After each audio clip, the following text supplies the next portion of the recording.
And Major General Charles Bolden is a NASA administrator and was a colleague of Senator Glenn's and joins us now. And Major General, thank you for your time. Let's go back then to the early 1960s. America was fraught. It was thought, certainly as it regarded the race to space, that the Soviet Union had pulled ahead. And so here come the Mercury 7, and there goes Friendship 7. What did that mission of John Glenn's mean to the country? That mission was absolutely critical for the country because I think, as everyone knows, the Soviets had beat us into space with a human. And, you know, Alan Shepard had flown earlier, so we had at least put someone in space. But to have someone orbit our planet the way that Gagarin had done was very meaningful because it meant that we, if not only had caught the Soviets, we were now able to eclipse them, as we would demonstrate as we went on with the Gemini and Apollo programs. As we would learn later, his projection of that patriotic ideal belied, to a sense, an intense degree of ambition that burned within him. He, frankly, was a bit chapped that he hadn't been picked first to go, and he would later say he didn't realize just how important his flight would be. What did it mean? What did it mean to John Glenn?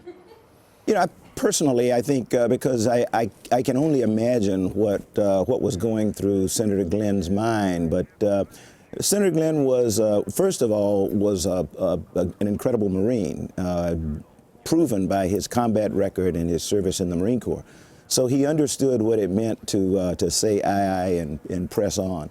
I'm not sure he understood the significance, the tremendous significance of his orbital flight to thrust America onto the path of leadership, which we never ever gave up in terms of human spaceflight. You mentioned his service, over 150 combat missions and covering right. World War II and Korea, and then again driven by a sense of patriotism that traced back to his earliest days in Ohio. He put himself up as a test pilot.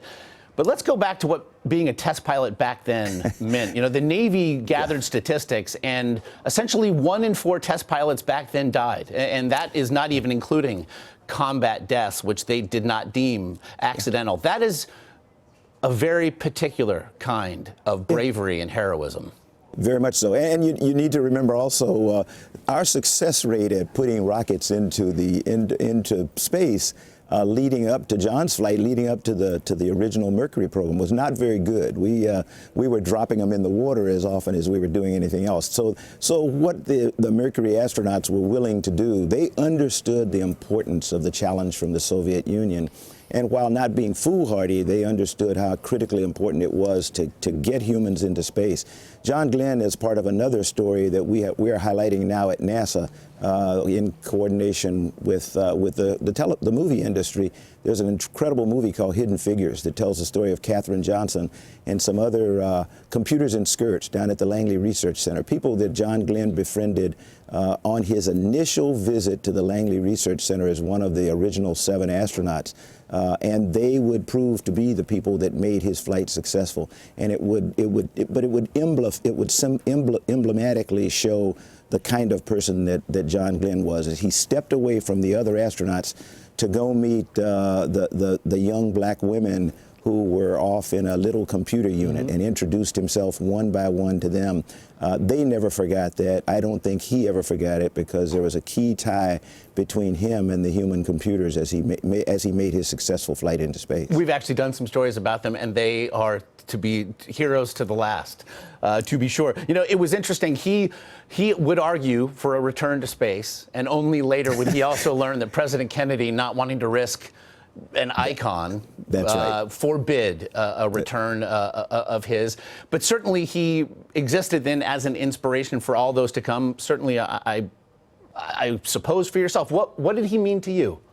John Glenn was my role model, my idol. The good thing about going into the astronaut office when I did in 1980, you know, John Glenn was an icon already, but like all the other astronauts, he came back to the Johnson Space Center annually for his physical, and he never hesitated to come into the office and meet all of us snotty-nosed, young, aspiring astronauts and encourage us and tell us how important it was, the work that we were about to do.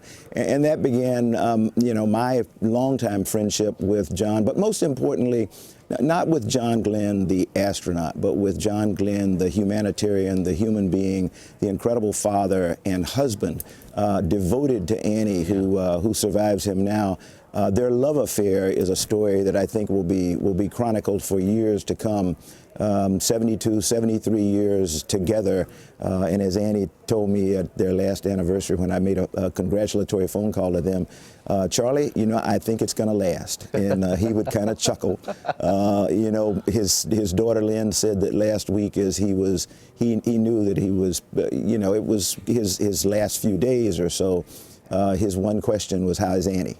Is she okay? So that is a story that I think will be chronicled about John Glenn, the human side of him, which is the thing that I shall cherish forever. Annie Glenn, the doctor's daughter, who was his high school sweetheart back in New Concord, Ohio. Yeah. I'm going to leave it to you then, perhaps, to decide, if you will, what the legacy is of a man who, by the way, did get to return to space one final time aboard the space shuttle, and who Tom Wolfe, the writer of that wonderful book chronicling the Mercury 7, The Right Stuff, said just a couple of years ago, John Glenn is the last true national hero America has ever had. What do you think, then, is the legacy he leaves behind?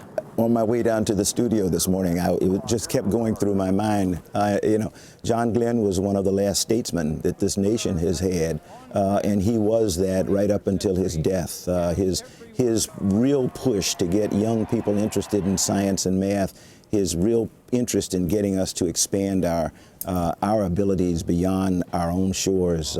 He shall be remembered for that for years and years to come. So I grieve with the family, but I just hope that the nation remembers the significance of an icon like John Glenn, who carried himself in a manner that when you watched him, you knew you were in the presence of greatness. When he returned to Earth, 1962, adults and children alike shed tears, and I'm sure there were a whole lot of tears shed yesterday when we learned of his passing at the age of 95. Major General Charles Bolden, cannot thank you enough for your insight today. Josh, thank you. Thank you very much.